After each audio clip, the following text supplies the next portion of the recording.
saudara sekalian, jumpa lagi dengan PJP Ginting Channel Opini Kebangsaan. Topik kali ini ialah menggugat ambivalensi politik luar negeri bebas aktif. Seperti biasa, sebelum masuk topik bahasan, dimohon agar video ini ditonton sampai tuntas tanpa di-skip agar tidak terjadi kesalahpahaman. Saudara, sesuai Konstitusi Undang-Undang Dasar 1945, pada pembukaan alinea pertama disebutkan, kemerdekaan ialah hak segala bangsa, karena itu penjajahan di atas bumi ini harus dihapuskan karena tidak sesuai dengan peri kemanusiaan.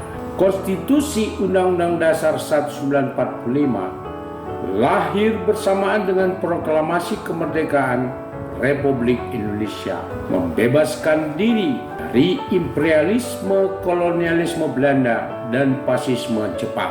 Imperialisme, kolonialisme, dan fasisme merajalela hingga penghujung Perang Dunia Kedua.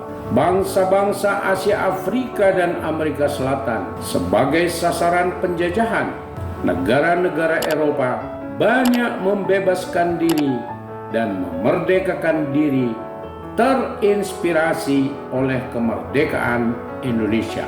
Atas inisiatif Indonesia yang dijiwai oleh konstitusi menyelenggarakan konferensi Asia Afrika pada tahun 1955, di mana Dasar-Sila Bandung, tempat dilaksanakannya konferensi Asia Afrika tersebut, mendorong banyak bangsa untuk merdeka lepas dari penjajahan imperialisme, kolonialisme, dan fasisme. Ketika Badan Perserikatan Bangsa-Bangsa diatur dan dikuasai oleh mantan negara-negara imperialis, kolonialis, kapitalis di satu sisi dan blok komunis di sisi yang lain, untuk negara-negara berkembang baru terlepas dari penjajahan, Presiden Soekarno memprakarsai gerakan non-blok bersama Yugoslavia yang presidennya adalah Josip Broz Tito.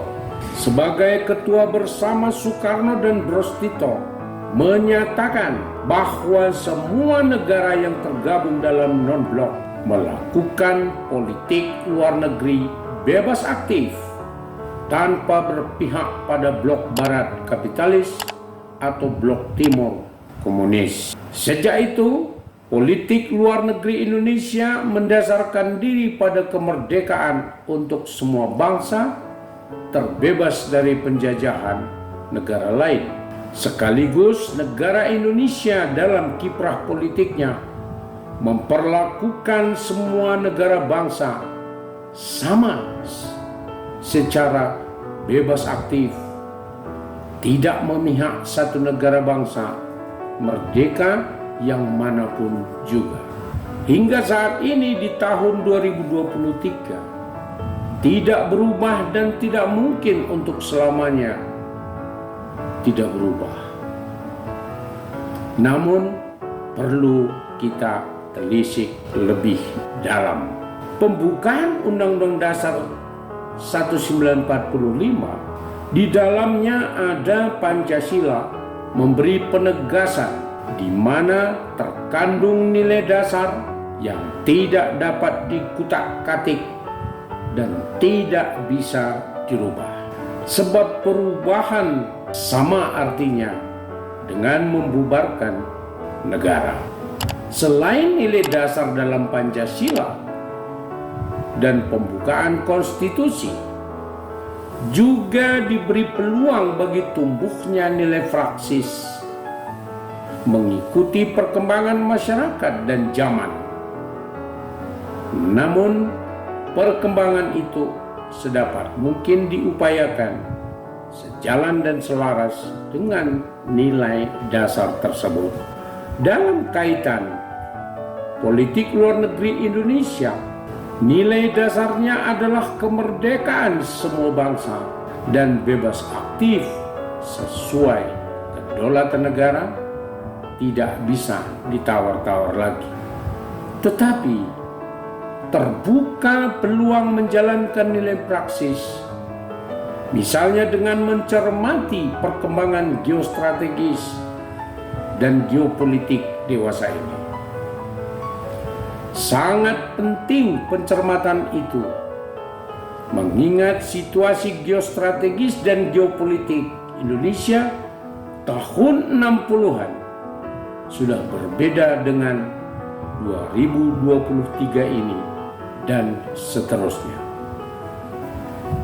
Pemerintah dan DPR perlu duduk bersama dengan mengundang kelompok-kelompok masyarakat untuk membuat kesepahaman rumusan nilai praksis politik luar negeri dengan dasar pertimbangan geostrategi dan geopolitik yang sudah berbeda jauh di awal kemerdekaan dan zaman sekarang.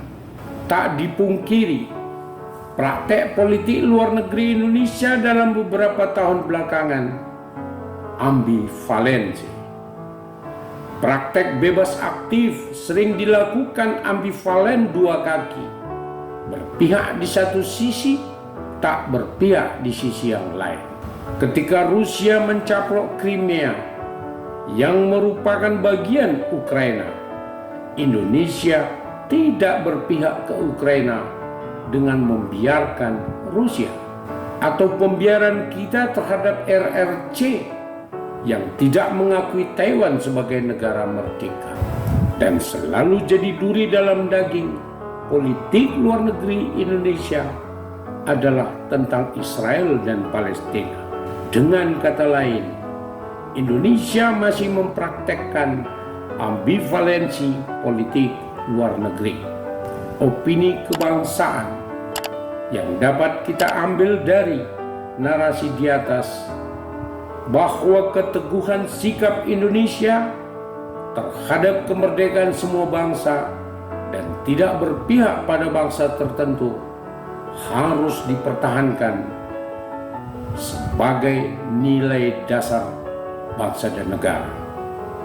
Namun dengan dasar perubahan geopolitik dan geostrategis yang cepat berkembang, perlu dipikirkan peluang tumbuhnya nilai praksis, sehingga politik luar negeri kita tidak terbaca ambivalen. Politik luar negeri harus memberi sumbangsih perkuatan kedaulatan bangsa dan negara dalam pergaulan masyarakat dunia. Saudara sekalian, demikianlah opini kebangsaan dengan topik menggugat ambivalensi politik luar negeri bebas aktif. Mohon dukungan Anda dengan memberikan subscribe, like, komen, dan share, serta bunyikan lonceng notifikasi agar kami tetap dapat memproduksi video-video selanjutnya. Terima kasih.